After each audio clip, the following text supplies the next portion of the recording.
Welcome to the Meta Economist TV, another appointment with our interviews. And it's been a while since the last interview because we really want to find for you, for our public, a very good protagonists of the new economy. And so here we are with one of them, Michele Zilocchi. So welcome, Michele, and thank you for being with us today.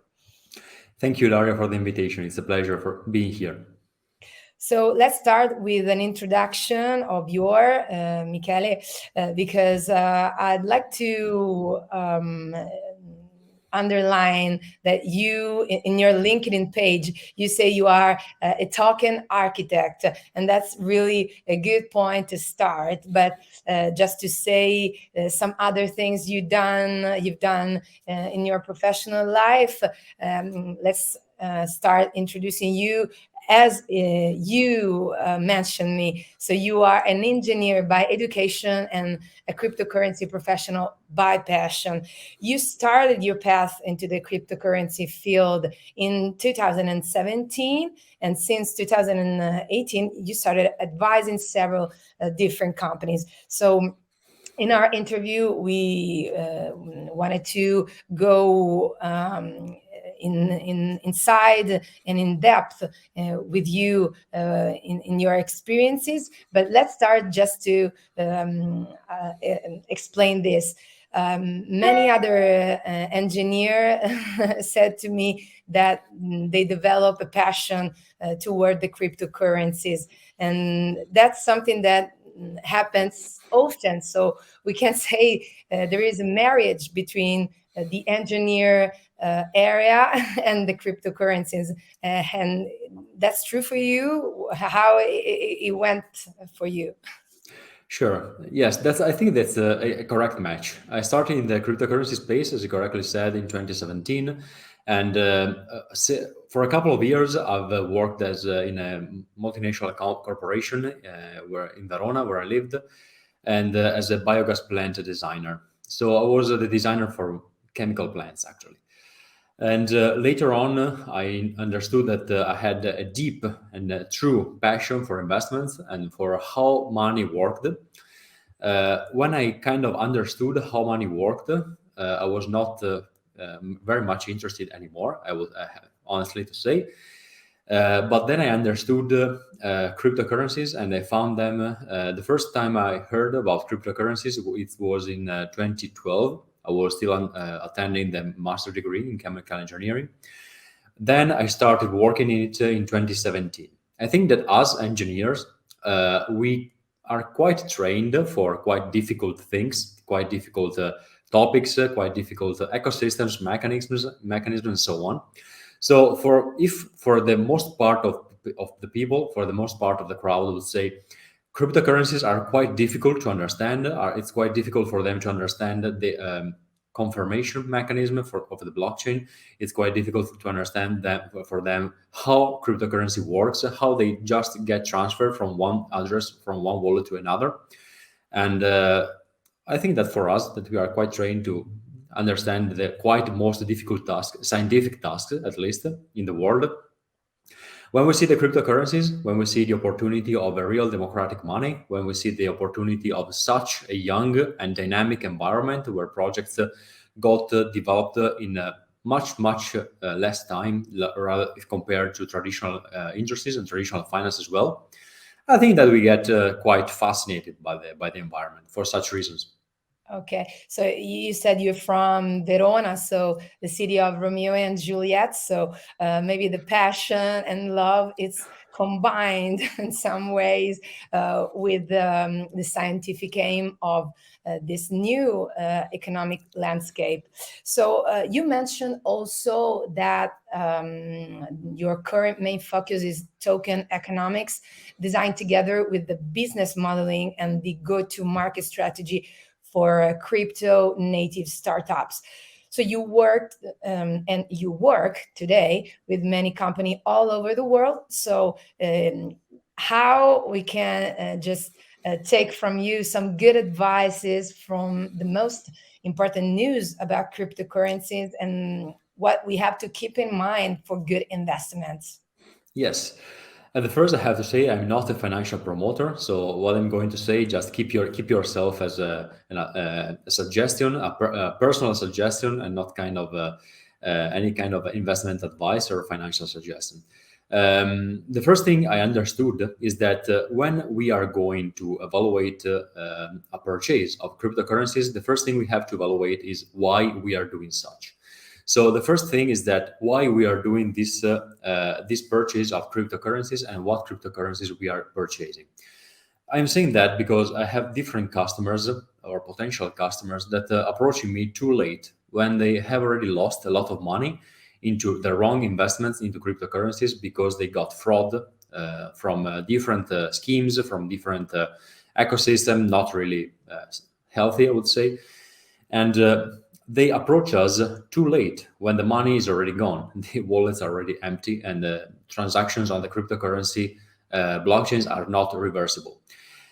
So in this space, in this field, in this particular aim, I would say, I would add that why you are going to buy and to purchase some cryptocurrencies and what cryptocurrencies you want to buy. Bitcoin, of course, is the most popular, the most is the benchmark of the cryptocurrency market, and all the other cryptocurrencies have at least one pair with Bitcoin.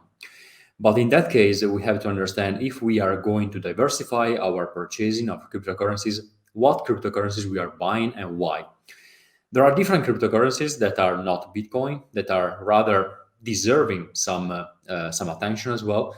But at first, before listening to my words, you have to understand what is behind these cryptocurrencies with your own mind. Too often, we give out to third parties, I would say, the responsibility for our own money. The good thing and the bad thing at the same time of cryptocurrencies is that we are responsible of our own money with cryptocurrencies. So we have the chance to evaluate what cryptocurrencies to buy, when to buy them, how much to allocate onto cryptocurrencies, and then how to we have to evaluate how to protect our investment, I would say, our purchase, and understand how to protect our stake as well. So I would say that before entering into the crypto market, aiming to become rich fast, as this is the most used association of money and cryptocurrencies. Before getting into the crypto space with this kind of idea in our mind or in your mind, be aware of what you are doing and why you are doing, and that's the first thing that should be very clear in everyone's mind. So the first time we had a phone call just to make an introduction to each other, we had the same,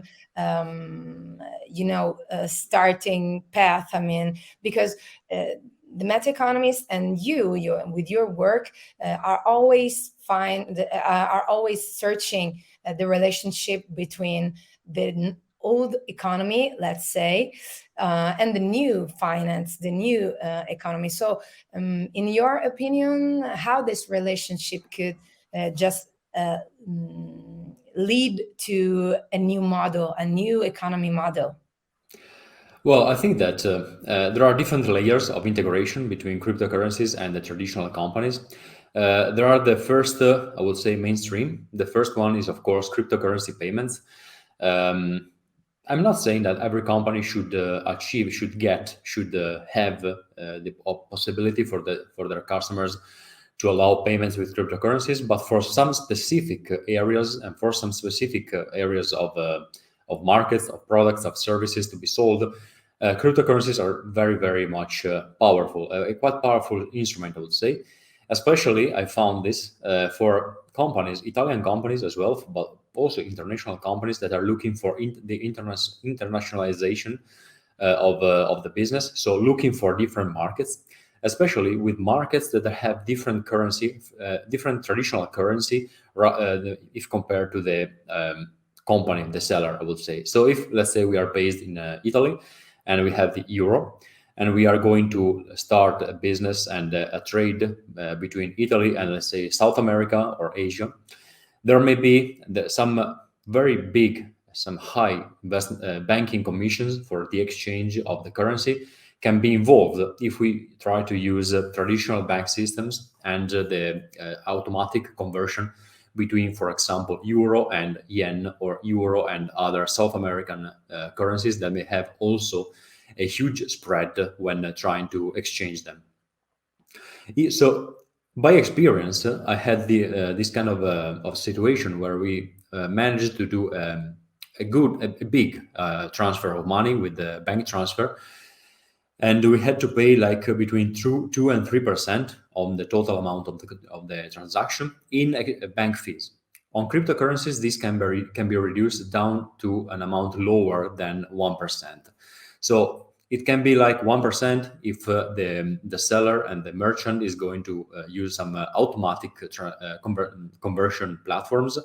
On the other hand, this fee can be reduced down to 0 point something percent, 0.1, 0.3%, if the transaction is made in-house. So, for example, if the company is doing it by itself without the intermediation of any other kind of platform. So the first thing is, for sure, is crypto payments. The second one is the blockchain traceability for the supply chain, for example. We have, I live in Italy. I guess you are living in Italy as well. So we are living in Italy, and we have this kind of thing called Made in I'm Italy. in Italy, sorry. Okay. Sorry for the microphone. I am living in Italy too, yes. Okay. And so we have this thing called Made in Italy.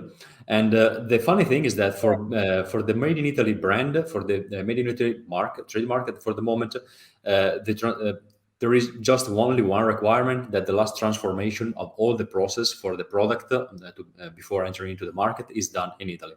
So if some producer in Italy, for example, olive oil, or meat, or for example, oranges, lemons, or whatever that we have really, really good in Italy, and we want to kind of brag about it, we can brag into the blockchain. So the blockchain can give some transparency to all the information of the supply chain from the beginning to the end. So from the Kind field to the kind of table of the passport, customer. let's say, some kind of passport. And also about that, Michele, I want to ask you how tokens can empower the new business models, also linked to the metaverse or the immersive reality as well, or augmented reality. So how do you guess about this future with the token in one hand and the metaverse that is the natural habitat, someone said, of these new technologies? Sure, that's a great question. I think that tokens can enhance a lot of different environments. So tokens are not the solution to all kind of problems or all kind of challenges that a company may have, but they can provide different solutions from the traditional ones. For example, as you mentioned, in metaverse, there are several applications of tokens deployed for metaverse applications. We know, for example, the Decentraland with Mana token, or Sandbox with Sand token, and so on. In the last year, I took part in the development of a game integrated in our own metaverse. For example, that metaverse was integrating a game, an immersive game that was replicating the Grand Theft Auto concept of gaming. And we deployed it. The game is already fully realized. And why we use the token? We use the token because for all the players entering into the metaverse, playing to the game, the token was a kind of an incentive for the players to play, to attend tournaments, to challenge other players, to attend challenges that we as a company issued to them. And in that form, they could get rewarded with some real money, I would say, through the token. So the token, and here comes the tokenomics, the token economics, where I most of the time work in.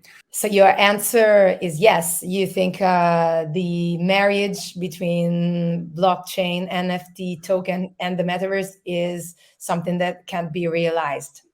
It's not a panacea, I would say, but it's something that creates new possibilities for the company. Absolutely, yes. And if I may add a couple of things more, there are two different main applications of of this kind of tokens for the moment. The first one is for the utility, and the second one is for investment. So the first use case I mentioned for the game integrated into the metaverse, this was a utility token, for example. So the players were allowed to play, to purchase NFTs, for example, or other things into the metaverse through our native tokens.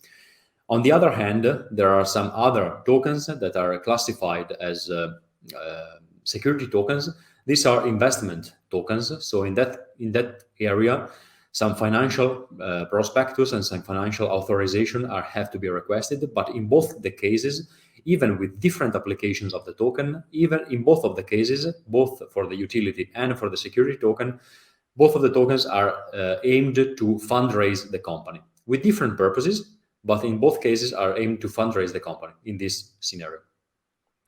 So, Michele, our time is running out, and I really thank you for this important interview.